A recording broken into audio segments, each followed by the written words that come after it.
Eu gostaria de saber do deputado Ricardo Salles sobre um outro caso do qual ele está agora, sendo aí falado, que é a relação do Ministério Público Federal o denunciar à Justiça do Pará em relação ao momento em que ele era ministro do Meio Ambiente do governo de Jair Bolsonaro por conta daquelas denúncias de exportação de madeira ilegal para os Estados Unidos. Eu vi que o Ministério Público Federal fez a denúncia antes do relatório final da Polícia Federal, então com um relatório parcial, e também que o celular dele não foi analisado. Então eu gostaria de saber qual que é a resposta do deputado federal Ricardo Salles em relação a essa acusação, que inclusive foi acolhida pela Justiça. Perfeito. Deputado, o Evandro quer saber a respeito da acusação que o senhor possivelmente pode responder no Ministério Público Federal e a questão envolvendo o celular do senhor, se foi analisado, e também porque essa denúncia foi feita antes do fim das diligências ali da Polícia Federal. Qual é a resposta do senhor diante de todo esse processo? Bom, já se trata de uma denúncia, portanto, denúncia inclusive recebida pelo juiz da 4ª Vara Criminal de Belém. O que acontece ali? Desde o início deste inquérito, lá na época que eu ainda era ministro, é uma clara perseguição política, montado um inquérito lá atrás para justificar à época uma ação contra o então ministro de Meio Ambiente do Bolsonaro, e que criou uma falsa narrativa de que nós estávamos acobertando coisa errada no aspecto de exportação de madeira do Brasil. Isso é tudo mentira e vai ficar demonstrado no processo no judiciário, em quem nós confiamos. Nós temos certeza que o judiciário, com serenidade, com independência, com imparcialidade, vai olhar todas as provas que tem nos autos e vai declarar a minha absoluta inocência de todas essas absurdas acusações. Por que eu digo com muita tranquilidade? Porque o próprio inquérito que decorreu ao longo dos últimos 2 anos e meio na Polícia Federal, em Altamira, no Pará, reconheceu vários dos pressupostos que eu digo que militam a meu favor. Foi reconhecido no relatório parcial do delegado da Polícia Federal. O que fizeram esses procuradores que subscrevem a denúncia? Não aguardaram o relatório final do delegado, provavelmente antevendo que este relatório me seria favorável, e para não ter que aceitar este relatório, se adiantaram e fizeram a denúncia.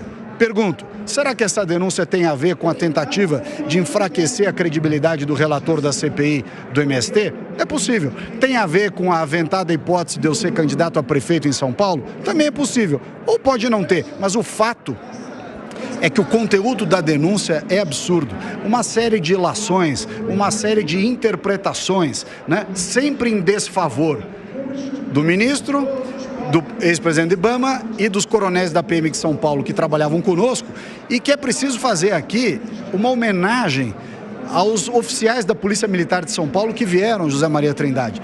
Saíram da sua situação confortável de oficiais da reserva da Polícia Militar de São Paulo e aceitaram mudar para Brasília, mudar para o Pará, mudar para o Amazonas, mudar para o Mato Grosso do Sul, enfim, várias jurisdições que a Polícia Militar de São Paulo proveu oficiais da reserva, e que esses oficiais se veem envolvidos nesta falsa narrativa de conluio, de organização criminosa, que não existiu em absoluto. Eu tenho certeza que o processo criminal vai demonstrar isso. E no inquérito, só para concluir a sua pergunta, todas as medidas que me foram exigidas foram cumpridas. Entregar o celular, prestar depoimento, prestar testemunho, tudo foi feito. E mesmo assim, o inquérito conclui que eu não tinha responsabilidade, não participei da tal reunião que estou dizendo que eu participei, não participei. E se tivesse participado, Yasmin, não teria tido problema nenhum, porque é papel dos ministros de Estado receberem as associações que representam os setores produtivos,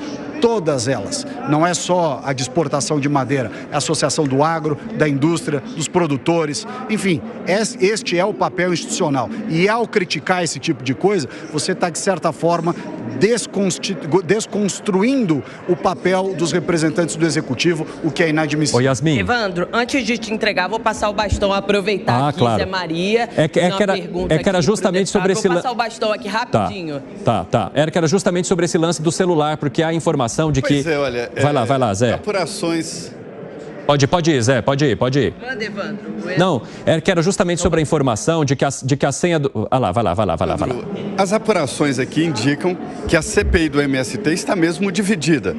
Os governistas ganharam a maioria, ou pelo menos empate.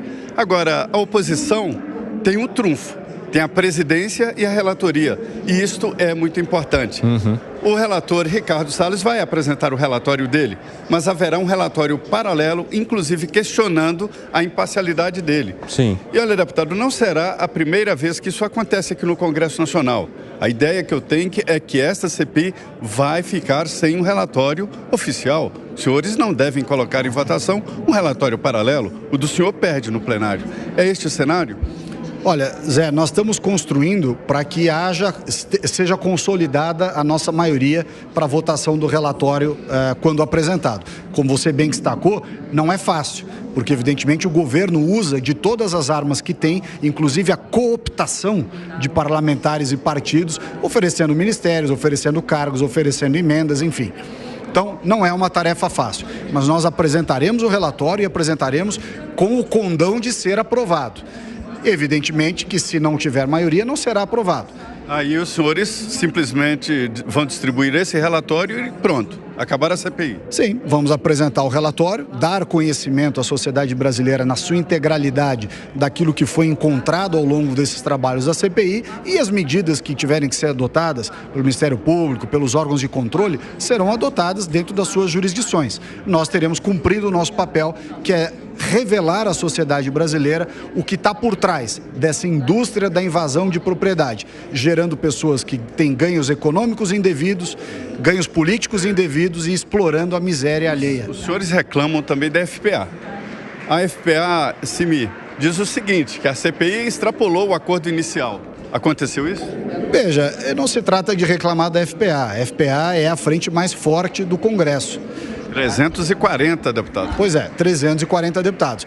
Não há, no horizonte curto espaço de tempo, duas ameaças maiores à agricultura brasileira, ou à agropecuária brasileira, do que as invasões de terra, muito bem coibidas pela CPI, tanto que caiu drasticamente a quantidade. Foi uma característica da CPI, atuar no presente. Pois é, a CPI fez reduzir essas invasões. E o outro problema que está sendo julgado nesse momento, que é o marco temporal das terras indígenas. Então, veja, há uma série de missões à FPA, dentre elas a proteção do direito de propriedade, que se consubstancia nesse momento nos trabalhos da CPI. Não é estragar a surpresa, Evandro, mas esta é a tendência, o cenário. A CPI do MST pode ficar sem um relatório oficial, mas o documento do relator, o deputado Ricardo Salles, será distribuído para as áreas do governo, para o Ministério Público e aqui também para a imprensa. O relatório será extraoficial, mas que vai valer. Vou passar aqui para Yasmin. Obrigado, Zé. Evandro, antes de te entregar rapidamente, deputado, a Polícia Federal afirma que o senhor não, no caso envolvendo ali as madeiras ilegais, afirma que o senhor não entregou a senha do celular e por isso não foi possível fazer a perícia. Isso efetivamente aconteceu? O senhor entregou ou não? Sim, a Constituição assegura que você não deve fazer prova contra si mesmo. Aliás, a jurisprudência que predomina no Supremo Tribunal Federal, da lavra do ministro Alexandre de Moraes, é justamente essa.